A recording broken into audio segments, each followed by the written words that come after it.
जो व्हिडिओ आहे हा स्पेसिफिकली मी फ्लुइड मेकॅनिक्स हा जो सब्जेक्ट आहे याच्यासाठी बनवतो आहे. आणि फ्लुइड मेकॅनिक्सची ओरल जी आहे या ओरलला कशा पद्धतीने आपल्याला डील करायचं आहे, ओरलमध्ये जाताना काय काय काळजी घेतली पाहिजे आणि कुठल्या कुठल्या बेसिक गोष्टी आपल्याला माहिती पाहिजे याचं युनिट वाईज मी एक PDF तयार करून ठेवलेली आहे. If you are watching this video on a YouTube, तर तुला ॲपमध्ये जायचं आहे. FM सिव्हिलचा जो आपला कोर्स आहे त्याच्या आतमध्ये जायचं आहे. त्याच्या आतमध्ये ही जी PDF आहे ही तुला फ्री ऑफ कॉस्ट भेटून जाईल. प्लस हा वाला जो व्हिडिओ आहे हा ॲपमध्ये सुद्धा भेटून जाईल. Let's get started. फ्लुइड मेकॅनिक्सची जी ओरल असते आपले तोंडी परीक्षा, तर याच्या आतमध्ये जाताना काय काय काळजी घ्यायची, मागच्या 8-10 वर्षापासून आम्ही ज्या काही गोष्टी बघितलेल्या आहेत. पहिली तर गोष्ट, काही एटिकेट्स फॉलो करणं गरजेचं आहे. भरपूर जणांना हे ऑलरेडी माहिती आहेत, पण एक जस्ट फॉर्मॅलिटी म्हणून मी सांगतो की जर समजा आपल्याला फ्लुइड मेकॅनिक्सच्या ओरलमध्ये जर जायचं असेल तर you should generally wear I card. त्याच्यानंतर तुझी जी मॅन्युअल किंवा जे काही तुझी फाईल आहे ही फाईल तुझी कंप्लीट असणं गरजेची आहे. Wien you go inside the lab, ज्यावेळेस तू लॅबच्या आतमध्ये जाशील त्यावेळेस फर्स्ट ऑफ ऑल जे कोणी एक्सटर्नल किंवा तुझे इंटरनल शिक्षक असतील, या शिक्षकांना you should first of all wish good morning, good afternoon, what ever it may be. जोपर्यंत ते सांगत नाही तोपर्यंत स्टूलवर बसायचं नाही. दिस इज व्हेरी इम्पॉर्टंट थिंग. या गोष्टी तुमच्यामधले मॅनर्स आणि तुमच्यामधले एटिकेट्स दाखवतात. या गोष्टी लक्षात आल्या? ठीक आहे. आता जाऊया मेन गोष्टींकडे. हे लक्षात ठेवा की तुझा जो एक्सटर्नल आहे, तर हा एक्सटर्नल किंवा इंटरनल हे तुम्हाला पास करण्यासाठी बसलेले, फेल करण्यासाठी नाही.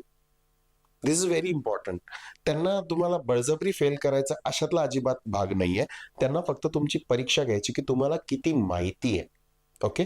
सो तुला थोडीशी मदत व्हावी यासाठी हा एक व्हिडिओ केलेला आहे. या व्हिडिओच्या आतमध्ये आपण पहिले बघून घेऊया की आपले नेमके एक्सपेरिमेंट कुठले कुठले आहेत फ्लुइड मेकॅनिक्सच्या SPPU मधले. तर विस्कोमीटर, म्हणजे विस्कॉसिटी, काही काही ठिकाणी रेडवूड विस्कोमीटर वापरतात, काही काही ठिकाणी कॅपिलरी विस्कोमीटर वापरतात. But over by and large you are going to calculate viscosity. त्याच्यानंतर इलेक्ट्रिकल अॅनालॉजी मेथड हा एक एक्सपेरिमेंट असतो, ज्याला हेल्शॉ ॲपॅरेटस सुद्धा असतं, ज्याच्यामधनं आपण काय काढतो, फ्लो नेट काढतो. काही काही कॉलेजमध्ये हे वापरतात, काही काही कॉलेजमध्ये नाही वापरत. बर्नॉलीचा जो आपला थेरम आहे, या बर्नॉलीच्या थेरम वरती आपल्याकडे वेंचुरीमीटर, ऑरिफिसमीटर याचे काही न्यूमरिकल्स आहेत. एक न्यूमरिकल म्हणतो, वेंचुरीमीटर, ऑरिफिसमीटर ते तर वेगळेच आहेत, पण बर्नॉलीचा जो सेटअप आहे याच्यामध्ये सुद्धा कधी कधी वेंचुरीमीटर काढतात. P/ρg + V² / 2g+z हे कॅल्क्युलेट करण्यासाठी एक सेपरेट इन्स्ट्रुमेंट असतं. वेंचुरीमीटर, ऑरिफिसमीटरचे काही प्रॅक्टिकल्स आहेत. डार्सी वेइसबॅचचं मेजर फ्रिक्शन फॅक्टर, काही ठिकाणी मायनर फ्रिक्शन लॉसेस सुद्धा काढतात. त्याच्यानंतर ओपन चॅनल मधला युनिफॉर्म फ्लो, जे आपलं टिल्टिंग बेड फ्लूम आहे, या फ्लूम वरती युनिफॉर्म फ्लो जो आहे, चीजेस कॉन्स्टंट कॅल्क्युलेट करण्यासाठी कधी काही काही कॉलेजेसमध्ये सेटअप असतो. वेलॉसिटी डिस्ट्रीब्युशन काढतात पीटर ट्यूबचा यूज करून. त्याच्यानंतर नॉचेसचं कॅलिब्रेशनचे पण काही प्रॅक्टिकल्स असतात. प्रेशर मेजरमेंटचे जे काही इन्स्ट्रुमेंट्स आहेत त्याच्यावरती प्रॅक्टिकल्स असतात. मायनर लॉसेसवर सुद्धा घेतात. आता हा ऑर मध्ये असतो. मायनर लॉस हा कधी कधी मेजर लॉसच्या ऑर मध्ये असतो हा practical. Wind tunnel, aerofoil, streamline body, bluff body याच्यावरती काही प्रॅक्टिकल्स असतात. शिप मॉडेलमध्ये मेटासेंट्रिक हाईट जी आहे, ही मेटासेंट्रिक हाईट काढण्यासाठी प्रॅक्टिकल्स असतात. आणि हायड्रोलिक जम्प जे असते ही आपल्या टिल्टिंग बेड फ्लूम मध्ये होते. आता याच्यामध्ये सगळेच एक्सपेरिमेंट सगळेच कॉलेजमध्ये होतात असं नाही. काही काही कॉलेजेसमध्ये 8 होतात, काही काही कॉलेजेसमध्ये 9 होतात. बट बाय अँड लार्ज हे सगळे प्रॅक्टिकल आपल्या फ्लुइड मेकॅनिक्स सब्जेक्टमध्ये होतात. आता ज्यावेळेस एक्सटर्नल तुम्हाला काही क्वेश्चन विचारणार आहेत, तर याच्यामध्ये तुम्हाला काही बेसिक नॉलेज माहिती पाहिजे. I am going to assume की हा जो व्हिडिओ आहे तो उद्या ओरल आहे, आज तू हा व्हिडिओ बघतोयस किंवा बघतीयस, तर नेमकं तुला काय काय गोष्टी माहिती असल्या पाहिजे हे का या व्हिडिओमध्ये मी कव्हर करण्याचा प्रयत्न करणार आहे. बघूया. पहिली तर गोष्ट, याची आपली स्ट्रॅटेजी काय असली पाहिजे. काही गोष्टी लक्षात ठेवायच्या आहेत. या 3 गोष्टी ज्या आहेत या आपल्याला स्टार्टिंगलाच लक्षात ठेवायच्या आहेत. कुठल्या कुठल्या, का आणि कसं याच्यावरती लक्ष केंद्रित करा. व्हाय अँड हाऊ. व्हॉट नंतरची गोष्ट आहे, पहिले व्हाय अँड हाऊ. म्हणजेच पाठांतरापेक्षा तुमची जी इक्वेशन जी आहे ही का वापरली जातात हे कळणं गरजेचं आहे. जसं विस्कोमीटरचं जर समजा तुमचं रेडवूड विस्कोमीटर असेल तर याच्या आतमध्ये कायनेमॅटिक विस्कॉसिटी कधी कधी कॅल्क्युलेट करण्यात येते. सो कायनेमॅटिक विस्कॉसिटीचा फॉर्म्युला हा डायनॅमिक विस्कॉसिटी पेक्षा वेगळा आहे हे आपल्याला माहिती पाहिजे. वेंचुरीमीटर आणि ऑरिफिस मीटर मध्ये काही काही कॉलेजेसमध्ये ऑरिफिस मीटरचा घेतात, काही काही याच्यामध्ये वेंचुरीमीटर घेतात. ऑरिफिस मीटर जर असेल तर इथं वेना कॉन्ट्रॅक्टा नावाची गोष्ट येते. वेंचुरीमीटर जर असेल तर याचा सीडी जो असतो म्हणजे कोइफिशियंट ऑफ डिस्चार्ज जो असतो हा थोडा जास्त असतो. हे थोड्याफार ज्या गोष्टी आहेत ना हे आपल्याला माहिती पाहिजे का आहेत. नंतर पुढची गोष्ट उपकरणांची माहिती, थोडीफार माहिती पाहिजे. युट्यूबवर याचे पण भरपूर व्हिडिओज आहेत. प्रत्येक प्रयोगातील मुख्य उपकरणाचे नाव म्हणजे इन्स्ट्रुमेंटचं जे नाव आहे ते काय मोजतं आणि त्याचे तत्व. म्हणजे वेंचुरीमीटरच्या आतमध्ये समजा वेंचुरीमीटर जर समजा आमच्याकडे डिव्हाइस असेल तर या वेंचुरीमीटर मध्ये आपल्याकडे कधी कधी डिफरन्शियल युट्यूब मॅनोमीटर वापरण्यात येतं. ते का वापरण्यात येतं, त्याच्यावरून तो एच कसा कॅल्क्युलेट करायचा याची थोडीफार माहिती मॅन्युअलच्या आतमध्ये दिलेली असते. ती आपण तशी बघणारच आहोत या व्हिडिओमध्ये, परंतु थोडीफार आपल्याला माहिती पाहिजे. आणि तिसरी महत्वाची गोष्ट अझम्पशन्स काय काय आहेत. या अझम्पशन वरती एक्सटर्नलचा हा खूप फेवरेट पार्ट आहे बरं. अझम्पशन्स म्हणजे काय, बर्नॉलिस थेरम किंवा इयुलर थेरमचं जे डेरिवेशन आहे याच्या आतमध्ये काय काय अझम्पशन आहेत हे अझम्पशन स्टुडंट्सला विचारण्यात येतात. तर ते अझम्पशन फक्त हे दोनच आहेत ऍक्च्युली. तर हे अझम्पशन जे आहेत हे आपल्याला 100% माहिती पाहिजे. आता 2 मिनिटं थोडंसं युनिट वाईज जर आपण बोललो तर आपल्याकडे टोटल 5 युनिट आहेत. युनिट 1, 2, 3, 4, 5. शक्यतोवर म्हणजे मी जे इतकं बघितलेलं आहे तितक्यामध्ये युनिट 4 हा एक्सटर्नल जे आहे या एक्सटर्नल लोकांचा खूप फेवरेट सब्जेक्ट आहे. वाय? कारण याच्यामध्ये विचारण्यासारख्या भरपूर गोष्टी आहेत युनिट 4च्या आतमध्ये. तसं असं हे म्हणणं नाही माझं की बाकीच्यांमध्ये नाहीये, पण युनिट 1, 3 आणि 5 याच्यावरती जास्त विचारण्यात येतात. याच्यावरती सर्वात जास्त विचारण्यात येतात. युनिट 2 मध्ये त्यांनाही माहिती असतं की स्टुडंट्सला थोडंफार ते हार्ड जातं, तर त्याच्यामुळे ते शक्यतोवर ते अवॉइड करायचा प्रयत्न करतात. This is my personal opinion. Unit 4 जो आहे this is heaviest lab correlation. याच्यावरती जास्त आपले लॅबचे जे हे बघितलेले होते ना आपण एक्सपेरिमेंट हे जास्त आहेत युनिट 4 वरती. सो देअर फोर जर समजा तुझ्या समोर पुस्तक असेल तर युनिट 4 वरती जास्त भर द्यायचा आहे. ठीक आहे, आता जाऊ पुढे. परीक्षेत जी काही ओरल आहे तुझी याच्यावर कुठले जास्त लक्ष द्यायचं, युनिट नंबर 4 मध्ये. या युनिटच्या आतमध्ये या युनिट 4च्या आतमध्ये फ्रिक्शन फॅक्टर, मायनर लॉसेस आणि हार्डी क्रॉसची जी असाइनमेंट आहे सर्वात शेवटची असाइनमेंट हे बघ. या हार्डी क्रॉसवर असाइनमेंट हार्डी क्रॉस मेथडद्वारे पाईप नेटवर्क अनालिसिस करणं किंवा काही काही कॉलेजेसमध्ये इपानेट सॉफ्टवेअर वरती असाइनमेंट करण्यासाठी देतात किंवा काही काही ठिकाणी वॉटर जेम्स सॉफ्टवेअर किंवा वॉटर कॅड सॉफ्टवेअर याच्यावरती असाइनमेंट देतात. सो ही जी गोष्ट आहे ही गोष्ट युनिट नंबर 4च्या आतमध्येच येते. सो देअर फोर हा खूप इम्पॉर्टंट आहे. नंतर युनिट 3 आणि युनिट नंबर 5.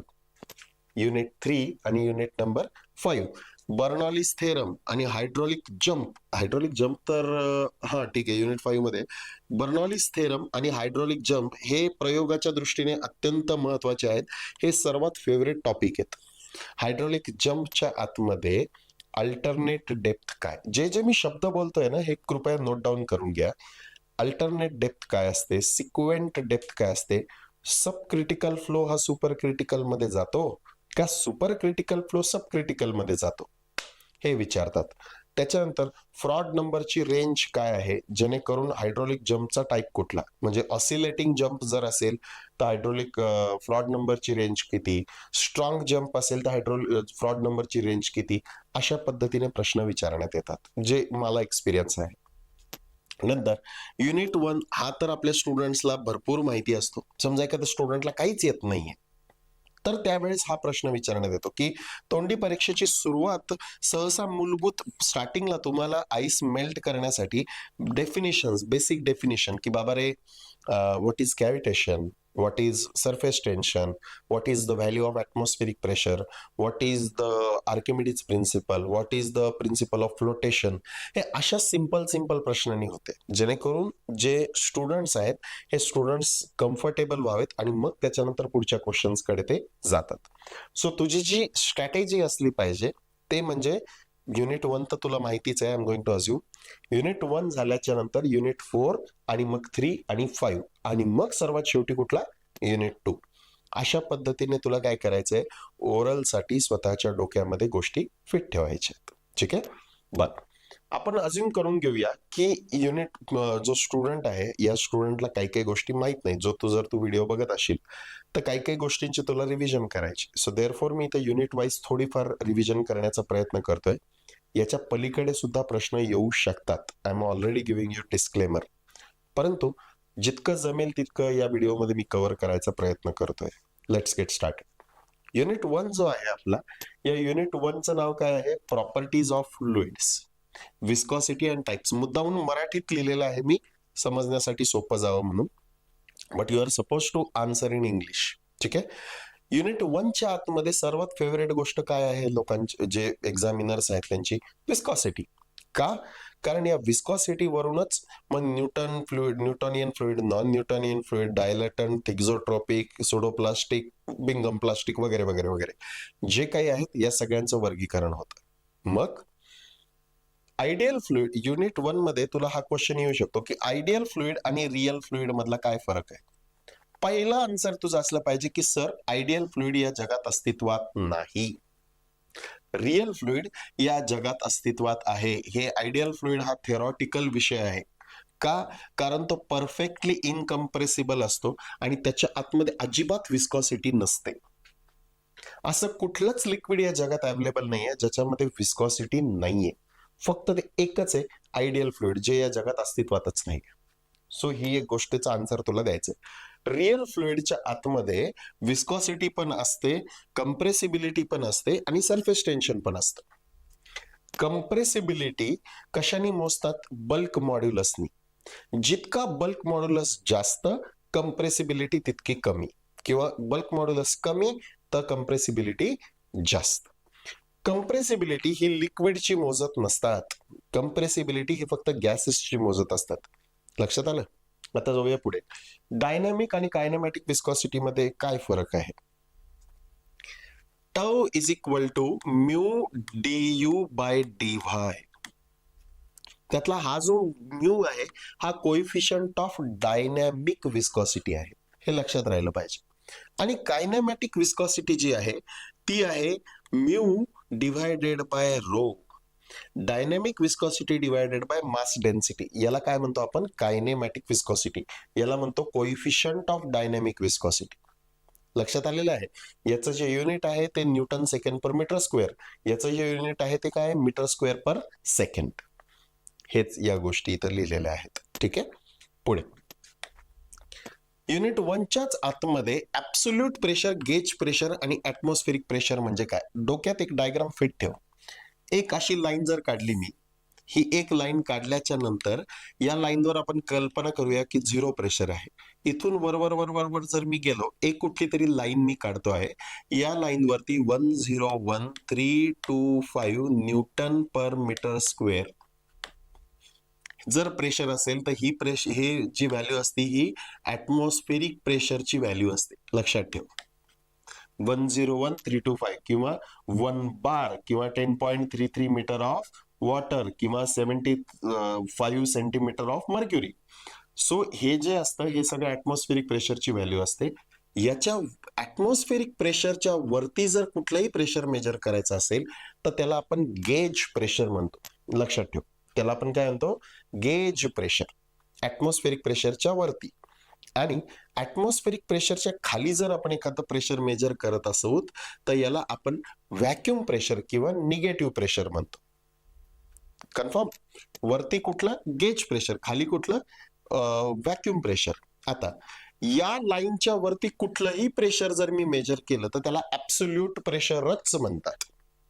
मग माझं ऍटमॉस्फेरिक प्रेशर हे सुद्धा ऍब्सोल्यूट प्रेशर आहे. Atmospheric pressure plus gauge pressure हे सुद्धा ऍब्सोल्यूट प्रेशर आहे. आणि त्याच्यातनं जे -1 व्हॅक्युम प्रेशर येणार ते सुद्धा काय आहे, ऍब्सोल्यूट प्रेशर आहे. आय होप यू अंडरस्टूड दिस. ठीक आहे. त्यानंतर आपलं जो हा आहे मेटासेंट्रिक हाईट, याच्यामध्ये कुठलीही जर समजा शिप मॉडेल असेल तर या शिप मॉडेलमध्ये 3 मुख्यत्वे करून पॉइंट असतात. कुठले कुठले? हे जे आहे याला आपण म्हणतो मेटा सेंटर. मेटा सेंटर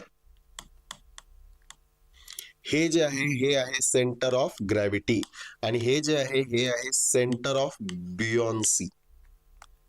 ठीक आहे. आता जर मला एखादी बॉडी तरंगत ठेवायची असेल, एखादी बॉडी जर समजा मला तरंगत ठेवायची असेल, एम शुड बी अबव जी. हा पॉइंट खूप महत्वाचा आहे. एम शुड बी अबव जी. आणि एखादी जर सबमर्ज्ड बॉडी असेल, म्हणजे पाण्याच्या आतमध्ये आहे ती, आणि त्या बॉडीला जर मला इक्विलिब्रियम मध्ये ठेवायचं असेल तर बी शुड बी अबव जी. हा लक्षात ठेव पॉइंट.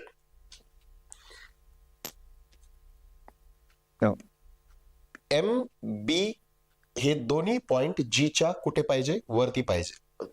जस्ट शॉर्टकट म्हणून एक सांगतो, मेन इन ब्लॅक जे लोक आहेत हे ग्राउंडच्या वरती असतात, असं लक्षात ठेव. मेन इन ब्लॅक हे लोक ग्राउंडच्या वरती असतात, असं जर लक्षात ठेवलं तर आपल्याला सगळ्या गोष्टींचा उलगडा होऊन जातो. That is metacentre should be above centre of gravity आणि buoyancy should be above centre of gravity. हे जर असेल तर स्टेबल इक्विलिब्रियम, इक्वल जर असेल तर न्यूट्रल इक्विलिब्रियम, आणि हे जर लेस असतील तर अनस्टेबल इक्विलिब्रियम. हे गोष्टी लक्षात ठेवल्या पाहिजे. कुठल्या? याच्याशी, आपलं मेटा सेंटर हाईटशी. आता येऊया आपण युनिट नंबर 2 वरती. या युनिट नंबर 2 मध्ये आपल्याला फ्लुइड कायनेमॅटिक्सच्या बाबतीत बोलण्यात आलेलं आहे. आणि या फ्लुइड कायनेमॅटिक्स म्हणजे काय? फोर्सेस कन्सिडर होणार नाही, पण फ्लुइडची मोशन कन्सिडर होणार आहे. आता अशा वेळेस आपल्याला काही गोष्टी विचारण्यात येतात. इयुलियन अप्रोच काय आणि लॅग्रॅन्जियन अप्रोच काय? लॅग्रॅन्जियन अप्रोच जर समजा बोलायचा झाला तर तो न परवडणारा अप्रोच आहे. त्याच्यामध्ये काय करतात की पाईपच्या आतमध्ये एखादा फ्लुइड पार्टिकल घेतात आणि त्याला ट्रेस करतात. एका पार्टिकलला ट्रेस करून त्याच्या सगळ्या प्रॉपर्टीज काढण्यात येतात, जे की खूप हार्ड आहे. इयुलियन अप्रोच मध्ये एक सेक्शन पकडतात आणि या सेक्शन मधनं जेवढे केवढे फ्लुइड पार्टिकल्स चाललेले आहेत, या फ्लुइड पार्टिकल्सचे जे प्रॉपर्टीज आहेत, डिस्चार्ज, वेलॉसिटी, प्रेशर, या सगळ्या गोष्टी मोजण्यात येतात. कुठला? इयुलर अप्रोच वरून. त्याच्यानंतर स्ट्रीमलाईन आणि पाथलाईन याच्यामध्ये काय फरक आहे? स्ट्रीमलाईन म्हणजे काय? स्ट्रीमलाईन जर समजा असतील तर कुठल्याही पॉइंटला जर मी टँजंट ड्रॉ केला तर त्या पॉइंटवर असलेली पाण्याची वेलॉसिटी दर्शवण्यात येते. याला काय म्हणतो आपण? स्ट्रीमलाईन. व्हेअरएज पाथ लाईन म्हणजे actual path followed by the particle. Actual path followed by the particle याला पाथ लाईन म्हणतात. स्ट्रीमलाईनला टँजंट ड्रॉ करणं याला म्हणतात स्ट्रीमलाईन. हे इथं सगळं लिहिलेलं आहे, पीडीएफ मध्ये तू नंतर पण वाचू शकशील.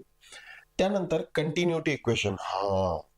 युनिट नंबर 2 वरती जर समजा तुम्हाला ट्रॅप मध्ये जर अडकवायचं असेल तर ते कंटिन्युटी इक्वेशनच्या बाबतीत विचारणार. कंटिन्युटी इक्वेशन म्हणजे दरवेळेस स्टुडंटला वाटतं कंटिन्युटी इक्वेशन म्हणजे A1 V1 is equal to A2 V2. लगेच त्यांचा पुढचा प्रश्न येतो. कुठला? Continuity equation in 3D format काय आहे? त्यावेळेस मुलं गोंधळून जातात. त्यावेळेस तुला आन्सर द्यायचंय continuity equation in 3D format जो आहे तो हा आहे. डब्ल्यू बाय डव एक्स किंवा डाबा म्हणू शकतो तो. W by dow X plus dow V by dow Y plus dow W by dow Z is equal to 0. याला आपण काय म्हणतो? Continuity equation in 3 dimensional format. जर 2 डायमेन्शनल फॉर्मॅट विचारलं तर फक्त या टर्मला बोलायचं नाही, फक्त या 2 टर्म्स आपण बोलणार आहोत. ठीक आहे. पुढे फ्लोनेट म्हणजे काय? असा जर प्रश्न विचारला तर पहिला माझा आन्सर पाहिजे, सर फ्लोनेट हा अर्धन डॅम मध्ये दिसतो आणि या फ्लोनेटच्या आतमध्ये ही एक जाळी असते, इमॅजिनरी जाळी, जी कुठल्या 2 लाईन्सला एकमेकांमध्ये भेटल्याच्या नंतर तयार होते.